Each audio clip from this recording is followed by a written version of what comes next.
আল্লাহর নবী মায়ার নবী বিশ্ব নবী নবী মুহাম্মদ সাল্লাল্লাহু আলাইহি ওয়াসাল্লাম সাহাবায়ে কিরামদের সামনে আলোচনা করতেছেন। আল্লাহর নবী মায়ার নবী রাহমাতুল লিল আলামিন সাহাবায়ে কিরামদেরকে বললেন, ও আমার সাহাবীরা, তোমরা যদি এই কালেমাটা যদি অন্তর থেকে বিশ্বাস করো আর জবান থেকে বের করে দাও, মধুর কালিমা লা ইলাহা ইল্লাল্লাহু মুহাম্মাদুর রাসূলুল্লাহ,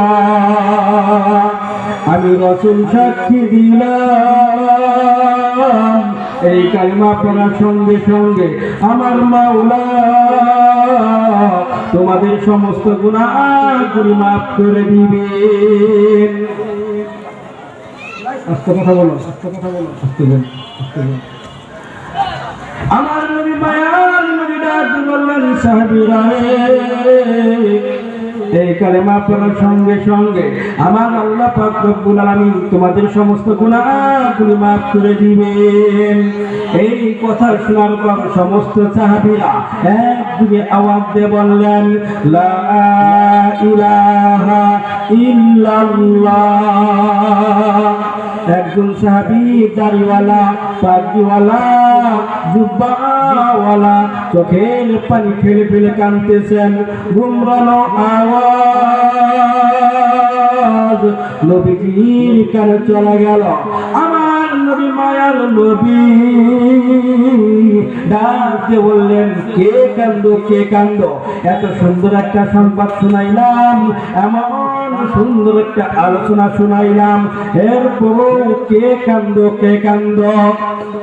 আল্লাহর নবী একজন সাহাবী ডাক দিয়ে বললেন, ইয়া রাসূলুল্লাহ, ইয়া হাবিবাল্লাহ, পিছনে একটা যুবক চোখের পানি ফেলে ফেলে কান্দে। আল্লাহর নবী সাহাবীকে ডাক দিয়ে বললেন, ও আমার সাহাবী, শুনে নাও, শুনে নাও, কি ব্যাপার, কি ব্যাপার? এত সুন্দর একটা আলোচনা শোনাইলাম, এমন একটা সুসংবাদ দিলাম, এরপরও কেন কান্দো, কেন কান্দো? এ সাহাবী শুনতে চাই, এ সাহাবী তোমার ঘটনা জানতে চাই। আল্লাহর নবী ডাক দিয়ে বললেন, ইয়া রাসূলুল্লাহ, ইয়া হাবিবাল্লাহ, এইখানে আপনার যত সাহাবী আছে, এইখানে যত সাহাবী আছে, এই কালেমা পড়ার সঙ্গে সঙ্গে আমার মাওলা তাদের সমস্ত গুনাহগুলো মাফ করে দিয়েছেন। আমি এমনই গুনাহগার, আমার বড় ভয় হয় আমার মাওলা বুঝি আমার গুনাহ মাফ করবে না। এ বাবাজি, আল্লাহর নবী সাহাবীকে ডাক দিয়ে বললেন, ও সাহাবী, তুমি না জানি কি গুনাহ করেছো, যার জন্য তুমি এইভাবে কাঁদতেছো? এ সাহাবী, তোমার ঘটনা খুলিয়া বলো। সাহাবী ডাক দিয়ে বললেন, ইয়া রাসূলুল্লাহ, ইয়া হাবিবাল্লাহ, আমি যখন ব্যবসা করার জন্য দেশের বাইরে চলে যাব, দেশের বাইরে যাওয়ার পূর্বে আমার বিবিকে বললাম, বিবি রে, ও বিবি, তোর গর্ভে যে আমার সন্তান আছে, এই সন্তান যখন দুনিয়াতে আসবে, এই সন্তান যখন দুনিয়াতে পদার্পণ করবে, এই সন্তান যদি ছেলে সন্তান হয়, তুই লালন পালন করিয়া মানুষ করবি, আর যদি মেয়ে সন্তান হয়, গলা টিপা বা লবণ খাওয়াইয়া মাইরা ফালাবি।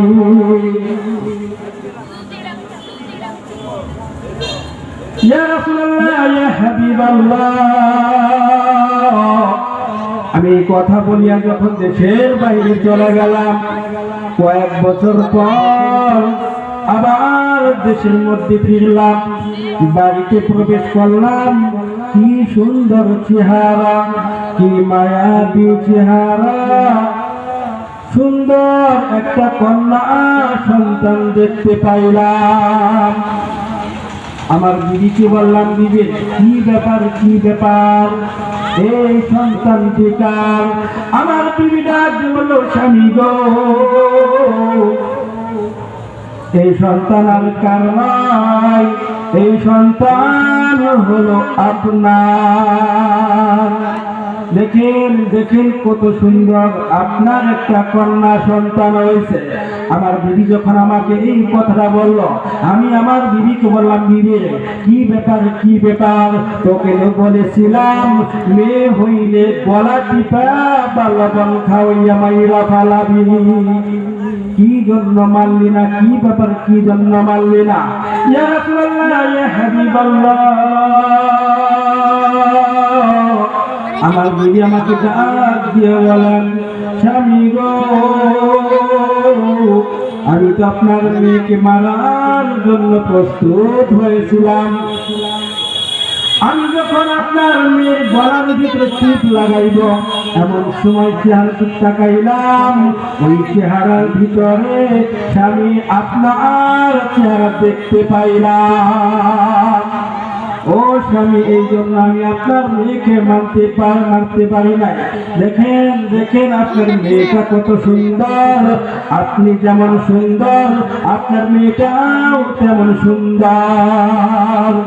এই জন্য আপনার মেয়ের নাম রাখছি জমেলা। কি নাম বলেন? আরো আওয়াজ বলেন, কি নাম? জামিলাতুল অর্থ হলো সুন্দরী। এই জন্য আপনার মেয়ের নাম রাখছি জমেলা। ইয়া রাসূলুল্লাহ ইয়া হাবিবাল্লাহ, তবু আমার দিনের ভিতরে মায়া হলো না। আমি যখন খাইতে বসলাম, আমার মেয়েটা ঘর থেকে উকি মারে আমার কাছে আসতে চায়, কিন্তু মেয়েটা জানতে পারছে এই দেশের নিয়ম, মেয়ে হইলে বাবাই তার মেয়েকে মাইরা ফালায়। এই চিন্তা যখন দিনের ভিতরে আসিয়া যায়, তখন মেয়েটার আমার কাছে আসতে চায় না, শুধুমাত্র ওই দরজা থেকে উকি মারে। আমি যখন রাত্রিবেলায় ঘুমাইতে গেলাম, আমার নফস আমাকে ধোঁকা দেয়, আমার নফস আমাকে ধোঁকা দেয়। এ তাহিয়াতুল কলবি, কি ব্যাপার কি ব্যাপার? এই দেশের নিয়ম, মেয়ে হইলে মাইরা ফালাই দিতে হয়, কি ব্যাপার? কি এখনো কেন মানলি না? ইয়া রাসূলুল্লাহ ইয়া হাবিবাল্লাহ, আমার নফস আমাকে ধোঁকা দেয়। আমি মনে মনে সিদ্ধান্ত নিলাম, আগামীকাল আমার মেয়েটাকে মাইরা ফলাইব। সকাল বেলায় আমার বিবিকে বললাম, বিবি রে, ও বিবি, আমি তো অনেক বছর দেশের বাইরে ছিলাম, এখন তো দেশে ফিরলাম। এই দেশে আমার অনেক বন্ধু আছে, আত্মীয় স্বজন আছে, তাদের বাড়িতে দাওয়াত খেতে যাব। আমি যখন আমার বিবিকে এই কথা বললাম, আমার বিবিকে যখন এই কথা বললাম, আমার মেয়েটা শুনতে পারছে। আমার মেয়েটা শুনিয়া তার মাকে ডাক দিয়ে বলেন, ও মা গো, দেখো দেখো আমার বাবা কত সুন্দর, আমার বাবা আমাকে দাওয়াত খেতে নিয়ে যাবে, আমার বাবা আমাকে দাওয়াত খেতে নিয়ে যাবে, আমাকে মারবে না। আমার বাবা তার বন্ধুদের বাড়িতে দাওয়াত খেতে নিতে চায়। ইয়া রাসূলুল্লাহ ইয়া হাবিবাল্লাহ, তবু আমার দিলের ভিতরে মায়া হলো না। আমি আমার মেয়েটাকে নিয়ে আস্তে আস্তে রওনা হলাম। অনেক দূর পর্যন্ত চলে গেলাম। যাওয়ার পর আস্তে আস্তে দেখা যায় আমার কপাল থেকে ঘাম বেয়ে বেয়ে পড়তেছে। আমার মেয়েটা দেখতে পারছে আমার কপাল থেকে ঘাম বেয়ে বেয়ে পড়তেছে। আমার মেয়েটা সঙ্গে সঙ্গে তার কাপড় দিয়া, তার জামা দিয়া আমার কপালের ঘাম গুলো মুছে দেয়। ইয়া রাসূলুল্লাহ ইয়া হাবিবাল্লাহ, তবু আমার দিনের ভিতরে মায়া হলো না। আমি এমন একটা জায়গায় নিয়ে গেলাম, এমন একটা জায়গায় চলে গেলাম, যেই জায়গায় কোনো বসতি নাই, যেই জায়গায় কোনো বাড়ি নাই, এমন একটা জায়গায় আমার মেয়েটাকে নিয়ে গেলাম। নিয়ে যাওয়ার পর মেয়েটাকে বললাম, মা গো তুমি একটু খেলাধুলা করো, তুমি খেলাধুলা করো। আমার মেয়েটাকে নামাইয়া দিলাম। এরপর আমি একটা গর্ত খনন করা শুরু করলাম। গর্ত খুঁড়তে খুঁড়তে ওই গর্তের বালি আমার দাড়ির সাথে লেগে যায়। আমার মেয়েটা দেখতে পারছে আমার গালের দাড়ির সাথে বালি লেগে গেছে। আমার মেয়েটা সঙ্গে সঙ্গে আসিয়া তার হাত দিয়া আমার দাড়িগুলো ঝেড়ে দেয়। ইয়া রাসূলুল্লাহ, ইয়া হাবিবাল্লাহ, তবু আমার দিলের ভিতরে মায়া হলো না। এ বাবাজি দেখেন দিলটাকে নরম করে দিয়ে বয়ান শুনতে পারেন কিনা, দিলটাকে নরম করে দিয়ে বয়ান শুনবেন রে বাবা। দেখেন এক ফোঁটা চোখের পানি ফালাইতে পারেন কিনা। ও মা দেখো দেখো তোমাদের অবস্থান ছিল কোথায়, আর আমার নবী তোমাদেরকে নিয়ে আসলো কোথায়? কথা বলেন ঠিক কিনা? আমার ভাইরা, আমার বন্ধুগণ, আল্লাহ নবীকে ডাক দিয়ে বললেন, ইয়া রাসূলুল্লাহ, ইয়া হাবিবাল্লাহ, আমি যখন গর্ত খুঁড়তেছি এমন সময় আমার মেয়েটা ডাক দিয়ে বলতেছেন, বাবা গো তুমি কার জন্য গর্ত খুঁড়তেছ? ও বাবা তুমি কার জন্য গর্ত খুঁড়তেছ? আমার মেয়েটা ডাক দিয়ে বলতেছেন, বাবা তুমি কার জন্য গর্ত খুঁড়ো? আমি কিছুই বললাম না, আমি আমার মেয়েটাকে বললাম, মা গো আসো আসো দেখে যাও, ও জমিলা দেখে যাও গর্তটা কেমন হয়েছে। আমার মেয়েটা সরল মন নিয়া আমার কাছে চলে আসছে। বাবা যতই অন্যায় করুক না কেন, বাবা যতই খারাপ হোক না কেন, বলুন তো দেখি সন্তানের কাছে কি বাবা খারাপ হয়? বাবা চুরি করে কিন্তু সন্তানের কাছে কি বাবা চোর? বাবা যতই অন্যায় করুক না কেন কিন্তু সন্তানের কাছে অন্যায়কারী নয়। এই দাইয়াতুল কালবি মেয়েকে ডাক দিয়ে বলতেছেন, মা গো দেখো দেখো গর্তটা কেমন হয়েছে। আমার মেয়েটা সরল মন নিয়া গর্তের কাছে যখন আসলো, আমি আমার মেয়েটাকে এমন জোরে একটা ধাক্কা মারলাম। ধাক্কা মারার সঙ্গে সঙ্গে আমার মেয়েটা উপর হইয়া গর্তের ভিতরে পড়িয়া গেছে। গর্তের ভিতরে পাথর ছিল, পাথর। মাথাটা যখন পাথরের সাথে লাগছে, আমার মেয়েটার কপাল ফেটে ফেটে রক্ত বের হয়।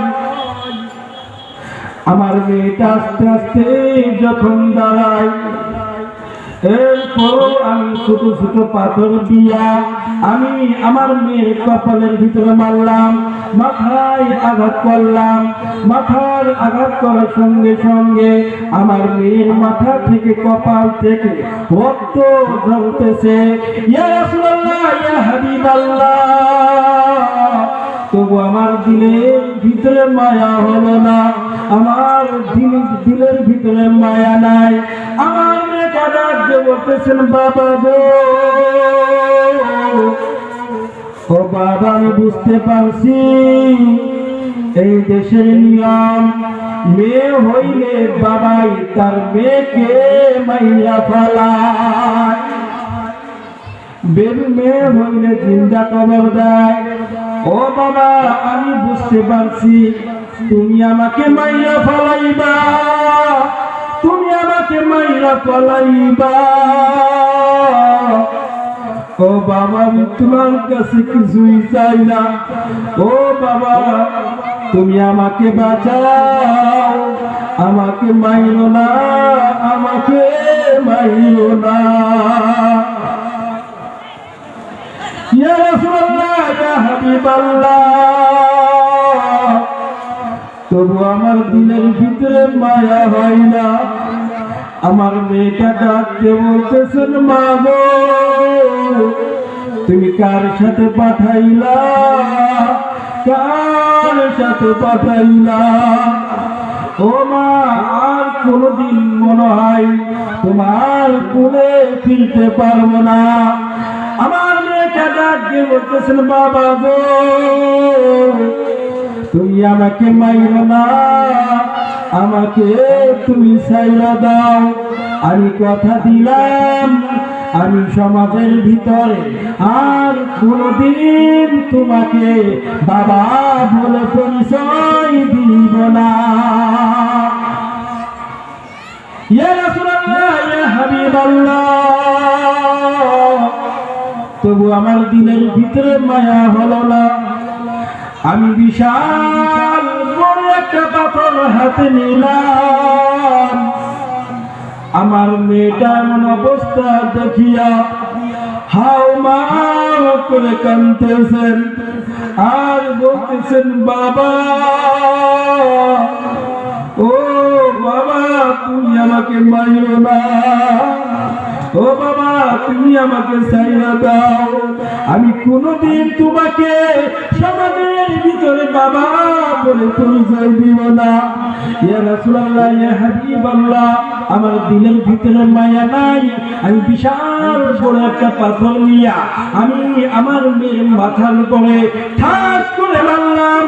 মারার সঙ্গে সঙ্গে আমার মেয়ের মাথাটা ফাটিয়া মাথার মগজটা বের হয়ে গেল, ছিটকায়া গেল।